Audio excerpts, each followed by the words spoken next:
Welcome to my channel. आप सभी का हार्दिक स्वागत है। ज्ञान के समंदर में गहरे उतरकर मोती तलाशने की कोशिश। आइए ज्ञान के समंदर में उतरकर मोती तलाशने की कोशिश करते हैं।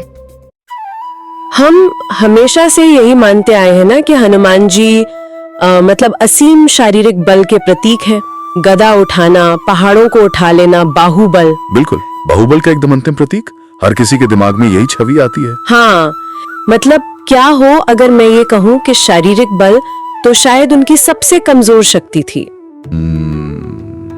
ये सुनने में थोड़ा अजीब लग सकता है शुरुआत में। हनुमान जी के जीवन की 21 आध्यात्मिक और मानसिक यात्राओं को उनके भारत भर में फैले 21 जागृत मंदिरों के साथ जोड़कर देखते हैं। और यही बात इस विषय को इतना खास बनाती है। ये केवल भूगोल या इतिहास का विषय नहीं है। ये असल में मानव मनोविज्ञान का विश्लेषण है। हाँ। ये हमारे अपने मानसिक विकास और उस टूलकिट को समझने का मौका है जिसे हम मतलब सुनने वाले अपनी रोजमर्रा की जिंदगी में इस्तेमाल कर सकते हैं। एग्जैक्टली। और यही हमारी आज की इस गहरी चर्चा का मुख्य मिशन भी है। हम ये समझना चाहते हैं कि कैसे ये 21 मंदिर केवल ईंट पत्थर की इमारतें नहीं हैं। बिल्कुल नहीं, बल्कि ये हनुमान जी के मानसिक और आध्यात्मिक विकास के अलग अलग पड़ावों का एकदम जीवंत रूप है। मतलब एक भौतिक रूप। ये एक ऐसी यात्रा है जो एक बहुत ही चंचल और ऊर्जा से भरे बच्चे से शुरू होती है। हाँ, वो बाल स्वरूप। और फिर एक बेहद परिपक्व और वो क्या कहते हैं बहुआयामी व्यक्तित्व तक पहुंचती है। तो चलिए इस खजाने को थोड़ा विस्तार से समझते हैं। शुरुआत करते हैं उनकी उत्पत्ति और उस असीमित ऊर्जा से। कर्नाटक का अंजनाद्री पर्वत। हाँ, अंजनाद्री पर्वत, जिसे उनका जन्म स्थान माना जाता है। स्रोत कहते हैं कि यहाँ प्रकृति और भक्ति का एक बहुत ही दुर्लभ मिलन होता है।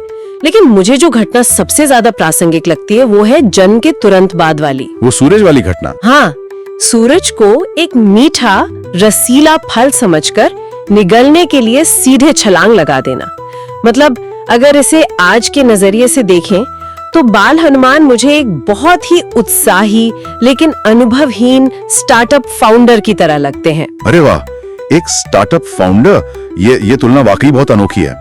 मैं सोच रहा हूँ इसे थोड़ा और गहराई से समझें कि ये कैसे काम करती है। देखिए, जब कोई नया स्टार्टअप शुरू करता है ना, तो उसके पास जोश की कोई कमी नहीं होती। हाँ बिल्कुल। उसे लगता है कि वो एक ही दिन में पूरी दुनिया बदल देगा, या यूं कहें कि एक ही छलांग में सूरज को छू लेगा।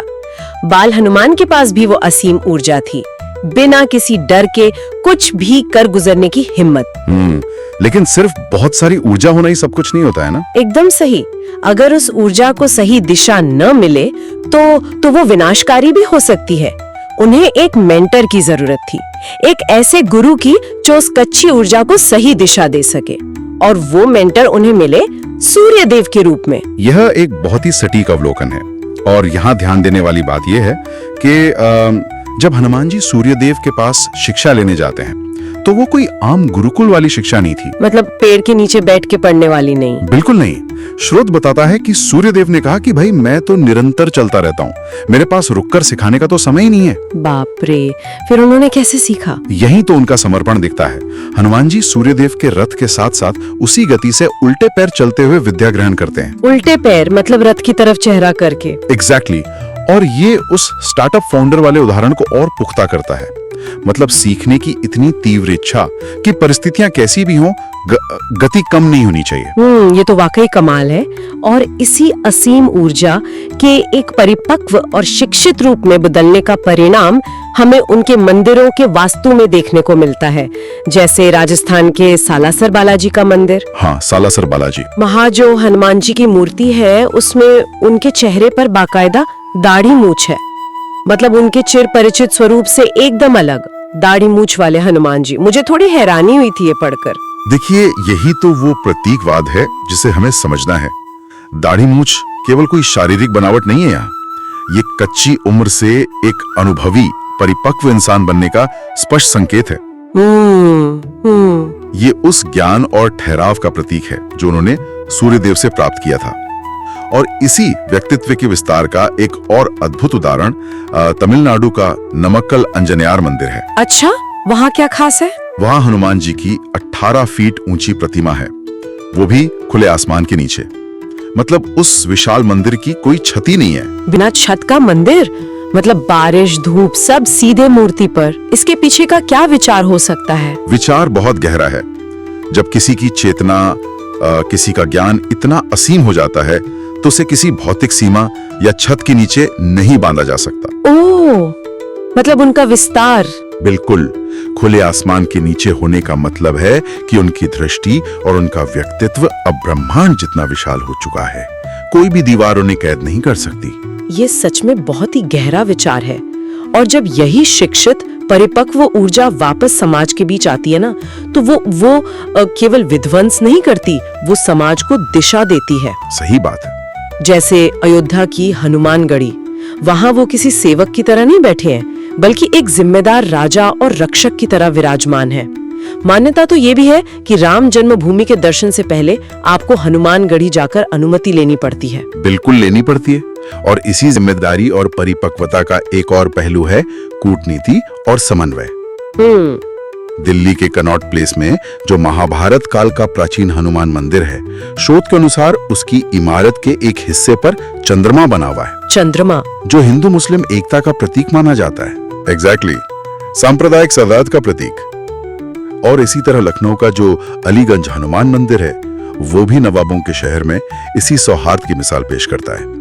मैं समन्वय वाले हिस्से पर थोड़ा और रुकना चाहूंगी। क्या ये सौहार्द असल में हनुमान जी के उस स्वभाव का विस्तार है जहां उन्होंने लंका जैसी जगह पर भी मित्र खोज लिया था? अब विभीषण की बात कर रही हैं। हाँ, लंका तो पूरी तरह से दुश्मनों का क्षेत्र था ना, वहां विभीषण जैसा मित्र खोज लेना, ये कूटनीति का चरम है। देखिए, दुश्मन के घर में घुसकर वहां के सबसे सज्जन व्यक्ति को पहचानना और उसे अपने पक्ष में करना कोई साधारण बाहुबल का काम तो है नहीं। बिल्कुल नहीं, इसके लिए दिमाग चाहिए। वही तो, ये उसी बौद्धिक परिपक्वता का नतीजा है। वो केवल वहां लड़ने नहीं गए थे, वो पूरी स्थिति का आकलन करने गए थे। राइट। और यहीं से हमारी चर्चा एक बहुत ही दिलचस्प मोड़ लेती है, क्योंकि जब हम उनके इस आकलन या असेसमेंट की बात करते हैं तो मुझे लगता है कि वह दुनिया के सबसे बेहतरीन ट्रबल शूटर या डायग्नोस्टिशियन है। डायग्नोस्टिशियन, ये थोड़ा तकनीकी शब्द हो गया। इसे ऐसे देखते हैं, जब किसी बड़े सिस्टम में कोई खराबी आती है तो एक नौशिक्षा क्या करता है? वो हर जगह हथौड़ा मारने लगता है। हाँ, बिना सोचे समझे। लेकिन एक असली विशेषज्ञ पहले समस्या की जड़ को समझता है। सुरसा की परीक्षा को ही देख लीजिए। सुरसा उनके रास्ते में आई और अपना आकार बड़ा करने लगी। अब हनुमान जी के पास इतनी ताकत तो थी ही कि वे उसे उठाकर फेंक सकते थे। बिल्कुल थी। लेकिन उन्होंने क्या किया? उन्होंने अपनी बुद्धि का इस्तेमाल किया। वो एकदम सूक्ष्म हो गए, छोटे से बन गए और उसके मुंह के अंदर जाके फट से वापस बाहर आ गए। अरे वाह! हाँ, ये बल के ऊपर बुद्धि की जीत का सबसे बेहतरीन उदाहरण है। लेकिन मैं यहाँ थोड़ा असहमत होना चाहती हूँ, या यूँ कहें कि आपसे एक सवाल पूछना चाहती हूँ। हाँ, पूछिए। हम कहते हैं कि वो बेहतरीन ट्रबल शूटर थे, लेकिन जब लक्ष्मण जी मूर्छित हुए और उन्हें संजीवनी बूटी लानी थी, तब तो वो बूटी पहचान ही नहीं पाए। उन्हें पूरा का पूरा पहाड़ ही उखाड़ कर लाना पड़ा। तो क्या ये उनकी बुद्धि या जानकारी की विफलता नहीं थी? मतलब एक विशेषज्ञ तो वही है ना जो एकदम सटीक दवा लेकर आए। ये बहुत ही शानदार सवाल है और अक्सर लोग इसे इसी नजरिए से देखते हैं कि अरे वो तो बूटी पहचान ही नहीं पाए। लेकिन अगर हम इसे सिस्टम लेवल थिंकिंग के नजरिए से देखें, सिस्टम लेवल थिंकिंग, हाँ, तो ये विफलता नहीं थी, बल्कि ये एक बहुत बड़ा मास्टर स्ट्रोक था। Master stroke? वो कैसे? पहाड़ उठा लाना मास्टर स्ट्रोक कैसे हो गया? देखिए, जब समय बहुत कम हो, किसी के प्राण एकदम संकट में हो। हाँ, लक्ष्मण जी के पास तो समय ही नहीं था। बिल्कुल। और आपके पास वेरिएबल्स या अनिश्चितताएं बहुत ज्यादा हों कि कौन सी बूटी सही है। चमक तो कई रही है, अगर गलत ले आए तो वापस जाके दोबारा लाने का समय नहीं मिलेगा। रिस्क बहुत बड़ा था। एग्जैक्टली। ऐसे में एक असली डायग्नोस्टिशियन रिस्क नहीं लेता, वो सिस्टम को ही सुरक्षित कर लेता है। पहाड़ ले आने का मतलब था कि उन्होंने विफलता की सारी गुंजाइश ही खत्म कर दी। ओह, मतलब जड़ से ही प्रॉब्लम सॉल्व। हाँ, उन्होंने समस्या के इर्द गिर्द का पूरा दायरा ही उठाकर वैद्य के सामने रख दिया कि लीजिए, अब आप खुद चुन लीजिए। ये बताता है कि कभी समस्या को छोटा बनकर बाईपास करना होता है हाँ। और कभी पूरा का पूरा मेडिकल स्टोरी उठा लाना पड़ता है। ताकि कोई चूक ना हो। वाकई ये नजरिया तो कमाल का है। मतलब वो हर समस्या के लिए एक ही टूल का इस्तेमाल नहीं करते, और यही सजगता, ये जो अवेयरनेस है, यही उनकी असली सुपर पावर लगती है मुझे। बिल्कुल सही कहा आपने। क्योंकि लंका जाते समय सुरसा के अलावा भी तो उन्हें कई बाधाएं मिली थी। जी। जैसे वो सिंघिका नाम की राक्षसी, जी। जो उड़ते हुए लोगों की परछाई पकड़कर उन्हें समुद्र में खींच लेती थी। परछाई पकड़ने वाली। और फिर वो मायावी कालनेमी, जी। जो साधु का भेष बनाकर उन्हें रोकने आ गया था। इन अदृश्य और रूप बदलने वाली बाधाओं को पहचान लेना कोई साधारण बात तो है नहीं। एकदम सही। और इन्हीं अदृश्य बाधाओं को पहचानने का जो भौतिक स्वरूप है, वो हमें मध्य प्रदेश और राजस्थान के कुछ खास मंदिरों में देखने को मिलता है। अच्छा जी। जैसे कौन से मंदिर? मध्य प्रदेश का दंदरावा सरकार मंदिर इसका बहुत बड़ा उदाहरण है। यहाँ उन्हें बाकायदा डॉक्टर हनुमान के रूप में पूजा जाता है। डॉक्टर हनुमान? हाँ। स्रोत बताता है कि इस मंदिर की भभूत से कई असाध्य और गंभीर रोग ठीक होने की मान्यता है। ये उनका वो हीलर स्वरूप है जो सीधे उस संजीवनी यात्रा से जुड़ता है। अरे वाह। और राजस्थान का मेहंदीपुर बालाजी मंदिर भी तो है, जहाँ आज भी नकारात्मक शक्तियों का किसी अदालत की तरह इलाज होता है। वो भी तो इसी सजगता से जुड़ा है। एकदम सटीक। मेहंदीपुर बालाजी की वो अदालत असल में हनुमान जी के उसी सजग स्वरूप का भौतिक प्रमाण है, जिसने कालनेमी और सिंगिका जैसी छिपी हुई शक्तियों को तुरंत पहचान लिया था। देखिए, सिंगिका केवल कोई राक्षसी नहीं थी, वो उन प्रवृत्तियों का प्रतीक है जो हमें पीछे से खींचती हैं, जो हमारी परछाई पकड़ती हैं, जैसे हमारे अतीत के ट्रॉमा या हमारे छिपे हुए डर। मेहंदीपुर में वे इन्हीं अदृश्य मानसिक बाधाओं का डायग्नोसिस करते हैं। ये बहुत ही गहरी बात कही आपने। और इसी में एक और मंदिर जुड़ता है, गुजरात के सारंगपुर का कष्टभंजन हनुमान मंदिर। वहाँ शनिदेव स्त्री रूप में उनके चरणों में बैठे हैं। हाँ, शनिदेव का स्त्री रूप। शनिदेव, जिन्हें नवग्रहों में सबसे शक्तिशाली माना जाता है, न्याय के देवता, उनका हनुमान जी के चरणों में होना क्या दर्शाता है? देखिए, शनिदेव अक्सर हमारे जीवन के भारी कर्मों, देरी और जो ब्रह्मांडीय उथल पुथल होती है, जिसे हम कॉस्मिक क्योस कहते हैं, उसका प्रतिनिधित्व करते हैं। राइट। कष्टभंजन मंदिर यह स्थापित करता है कि जब किसी व्यक्ति के पास सही बुद्धि, सजगता और असीम शक्ति का सटीक संतुलन होता है ना, तो बड़े से बड़े ग्रह दोष या जीवन के सबसे बड़े संकट भी उस संतुलन के आगे शांत हो जाते हैं। शांत होने से मुझे एक और मंदिर याद आ गया, चित्रकूट की हनुमान धारा। हनुमान धारा। ये बहुत ही काव्यात्मक लगता है मुझे कि लंका दहन के बाद जब उनकी पूंछ की अग्नि शांत ही नहीं हो रही थी, तो वे इस स्थान पर आए और पहाड़ से गिरती हुई एक शीतल जलधारा ने उनकी पूंछ की आग बुझाई। ये केवल एक कथा नहीं है, मैं कहूँगा ये मानसिक स्वास्थ्य का एक बहुत बड़ा सबक है। वो कैसे? देखिए, संकट मोचक वो है जो दूसरों की आग बुझाए, दूसरों के संकट दूर करे। लेकिन जो व्यक्ति दिन रात दूसरों की समस्याएं सुलझा रहा है, उसके अपने भीतर भी तो एक बर्नआउट की स्थिति पैदा हो सकती है ना। ओह, बर्नआउट, बिल्कुल। हनुमान धारा हमें यही सिखाती है, दूसरों को बचाने वाले को खुद के भीतर की अग्नि को, खुद के तनाव को शांत करना भी आना चाहिए। ये बर्नआउट वाला पॉइंट आज के समय में बहुत ही प्रासंगिक है, क्योंकि जब हम उनके जीवन के और आगे के पड़ावों को देखते हैं, तो उनका व्यक्तित्व मतलब बहुत सी परतों में खुलता है। एक तरफ वो योद्धा जिसने अहंकार की सोने की लंका को जला दिया, एक निडर कूटनीतिज्ञ जिसने रावण की भरी सभा में आंखों में आंखें डालकर बात की। बिल्कुल। लेकिन इन सब के परे उनका एक बेहद भावुक और रिश्ते निभाने वाला रूप भी है। ऋष्यमुख पर्वत पर सुग्रीव का एक सच्चा सलाहकार बनना, और सबसे मार्मिक क्षण अशोक वाटिका में सीता माता से मिलना। वो पल तो बहुत ही भावुक करने वाला है। हाँ, जब सीता माता एकदम गहरे अंधकार और निराशा में थी, तब उन्हें राम जी की अंगूठी देकर उनके भीतर धैर्य और विश्वास जगाना। जब सब कुछ खत्म होता हुआ नजर आए ना, तब किसी के मन में उम्मीद की एक छोटी सी किरण जगाना एक बहुत बड़ा मनोवैज्ञानिक कार्य है। लेकिन यहाँ ना मुझे एक बहुत बड़ा विरोधाभास नजर आता है। विरोधाभास? किस तरह का टकराव? देखिए, जब मैं इन 21 मंदिरों और उनके जीवन की यात्राओं को एक साथ रख के सोचती हूँ, तो चीजें आपस में टकराती हुई लगती हैं। कि पाताल लोक की यात्रा में अहिरावण का वध करने के लिए उन्होंने पंचमुखी स्वरूप धारण किया। हाँ, 5 दिशाओं में जल रहे दियों को एक साथ बुझाने के लिए। मतलब एक ही समय में 5 दिशाओं में युद्ध करना, पूरी तरह से आक्रामक मोड। और दूसरी तरफ हम्पी के यंत्रोद्धारक हनुमान मंदिर में वो एक बहुत ही शांत और गहरी ध्यान मुद्रा में है। और प्रयागराज के संगम किनारे वाले मंदिर में वो लेटे हुए आराम से विश्राम कर रहे हैं। राइट। और सबसे हैरान करने वाली बात तो मुझे बेट द्वारका के हनुमान दंडी मंदिर की लगी। हाँ। जहाँ एक परम ब्रह्मचारी को उनके पुत्र मकरध्वज के साथ पूजा जा रहा है। हाँ, ये अक्सर लोगों को चौंकाता है। मतलब कोई एक ही व्यक्ति एक साथ भयानक योद्धा, ध्यान करने वाला योगी, चैन से सोने वाला व्यक्ति और एक पिता कैसे हो सकता है? ये सब एक ही व्यक्तित्व में कैसे फिट बैठता है? हाँ, ये सवाल बहुत ही स्वाभाविक है, लेकिन अगर हम इसे एक थोड़े बड़े परिप्रेक्ष्य में देखें ना, तो ये विरोधाभास नहीं है, बल्कि यही तो पूर्णता की निशानी है। अच्छा।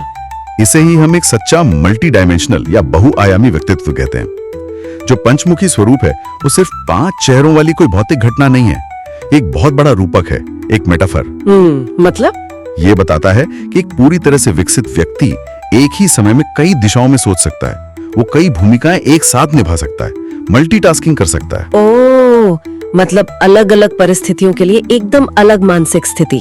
बिल्कुल। जो व्यक्ति लंका के द्वार पर लंकिनी पर प्रहार करके अधर्म के खिलाफ खड़ा हो सकता है, वही व्यक्ति अशोक वाटिका में सीता माता के आंसू पोंछकर उन्हें ढांढस भी बंधा सकता है। और वो मकरध्वज वाली बात, हाँ, बेट द्वारका में मकरध्वज के साथ पूजे जाने का मतलब ये नहीं है कि उन्होंने अपना ब्रह्मचर्य तोड़ा। राइट। पाताल लोक की जो घटना थी, वो पसीने की बूंद का मछली द्वारा निगला जाना। उसके कारण जब मकरध्वज का जन्म हुआ तो हनुमान जी ने उस परिस्थिति से मुंह नहीं मोड़ा। उन्होंने जिम्मेदारी ली। एग्जैक्टली। उन्होंने उस रिश्ते को स्वीकार किया और मकरध्वज को पाताल का राजा बनाया। ये उनके चरित्र की विशालता को दर्शाता है। और वो प्रयागराज में लेटे हुए विश्राम करने वाली बात, वह भी इसी बहुआयामी टूलकिट का ही हिस्सा है। हम अक्सर सोचते हैं ना कि महान लोग बस काम ही करते रहते हैं, थकते नहीं। हाँ, हसल कल्चर। बिल्कुल। लेकिन लेटे हुए हनुमान ये सिखाते हैं कि अपने सभी कर्तव्यों को पूरा करने के बाद निरंतर कर्म करने के बाद विश्राम करना भी आध्यात्मिक और मानसिक यात्रा का ही एक हिस्सा है। जब आपका काम खत्म हो जाए तो आपको आराम करना भी आना चाहिए। चाहे वो कन्याकुमारी का सुचितिंद्रम मंदिर हो, जहां त्रिदेवों के साथ उनकी शक्ति विराजती है, या पटना का महावीर मंदिर, जहां उनके 2 स्वरूप एक साथ पूजे जाते हैं। ये सब इसी बहुआयामी प्रकृति के ही प्रमाण हैं। इस सब में मैं एक मंदिर का जिक्र करना बिल्कुल नहीं भूलना चाहती। जामनगर स्थित सिद्धि विनायक और बाल हनुमान मंदिर का बड़ा अद्भुत वर्णन है। अरे हाँ, अखंड रामधुन वाला मंदिर। हाँ, वहाँ 1964 से बिना रुके दिन रात अखंड रामधुन बज रही है, जो कि एक वर्ल्ड रिकॉर्ड भी है। जब मैं इस अखंड धुन के बारे में सोचती हूँ ना, तो मुझे उनके जीवन की वो अंतिम सबसे चरम यात्रा याद आती है, जब उन्होंने अपना सीना चीर कर दिखा दिया था। बिल्कुल, सीना चीर कर दिखा दिया था कि उनके भीतर क्या है। ये एक बहुत ही सुंदर और प्रतीकात्मक जुड़ाव है। जामनगर में जो अखंड राम धुन दशकों से बज रही है, वो वास्तव में उनके सीना चीरने वाली उस घटना का ही ऑडियो फॉर्म है। ध्वनि रूप। देखिए, सीना चीरने का ये मतलब बिल्कुल नहीं है कि उन्होंने खुद को कोई शारीरिक नुकसान पहुंचाया। राइट। ये तो इस बात का सर्वोच्च प्रमाण है कि जब सारी यात्राएं पूरी हो जाती हैं, जब हम अपनी असीम शक्ति को जान लेते हैं, अपनी बुद्धि का सर्वोच्च प्रयोग कर लेते हैं, कालनेमी जैसे सारे भ्रमों को मार देते हैं। एग्जैक्टली। और लंका रूपी अहंकार को जला देते हैं, तो अंत में क्या बचता है? क्या बचता है? अंत में केवल वो अखंड धुन बचती है, पूर्ण समर्पण बचता है। उनके अस्तित्व के हर एक कण में केवल वही परम प्रेम बचा था। बाप रे, ये सच में रोंगटे खड़े कर देने वाला विचार है कि हनुमान जी का जीवन शक्ति, बुद्धि और विद्या का एक परफेक्ट बैलेंस है। और यही संतुलन आज के दौर की सबसे बड़ी चाबी है। आज की दुनिया में हमारे पास जानकारी का भंडार है, हमारे भीतर ऊर्जा भी बहुत है। हाँ, ऊर्जा तो बहुत है, लेकिन उस ऊर्जा को बुद्धि के साथ कैसे मिलाना है और उस बुद्धि को विवेक के साथ कैसे संतुलित करना है, ये हम इन 21 यात्राओं से सीख सकते हैं। जो लोग हमें सुन रहे हैं उनके लिए ये समझना बहुत जरूरी है कि ये चर्चा केवल इतिहास के पन्नों में दर्ज किसी महान चरित्र की स्तुति नहीं है। बिल्कुल नहीं। ये हमारे अपने जीवन की उलझनों को सुलझाने का एक मेंटल टूल किट है। हमारे रोजमर्रा के जीवन में भी तो कोई ना कोई लंका होती है जिसे जलाना होता है, और वो लंका अक्सर हमारा अपना अहंकार होती है। सही बात है। हमारे सामने भी सुरसा जैसी बाधाएं आती हैं जो अचानक बहुत बड़ी और डरावनी लगने लगती हैं, और वहाँ हमें बाहुबल या क्रोध से नहीं बल्कि अपनी बुद्धि को छोटा करके विनम्र होकर चुपचाप वहाँ से निकलना होता है। और हमारे आधुनिक जीवन में वे मायावी, कालनेमी या सिन्निका कौन है? वे हमारे डिस्ट्रैक्शंस हैं। Phone, social media. हाँ, वे नकारात्मक विचार हैं, या वे परिस्थितियां हैं जो पीछे से हमारी परछाई पकड़कर हमें नीचे खींचने की कोशिश करती हैं। हमारी सजगता ही वो एकमात्र अस्त्र है जिससे हम इन ताकतों को पहचान सकते हैं। जैसे दक्षिण भारत का पुलियंकुलम अंजनेयार मंदिर एक जागृत ऊर्जा केंद्र है, वैसे ही हमें भी अपने भीतर की सजगता को जागृत करना है। राइट। और हाँ, रास्ते में मिलने वाला मैनाक पर्वत जो हमें लक्ष्य से पहले आराम करने का लालच देता है, उसे भी पहचानना है और लक्ष्य प्राप्ति तक रुकना नहीं है। ये वाकई एक पूरी जीवन शैली है जिसे इन 21 मंदिरों और पड़ावों में समेटा गया है।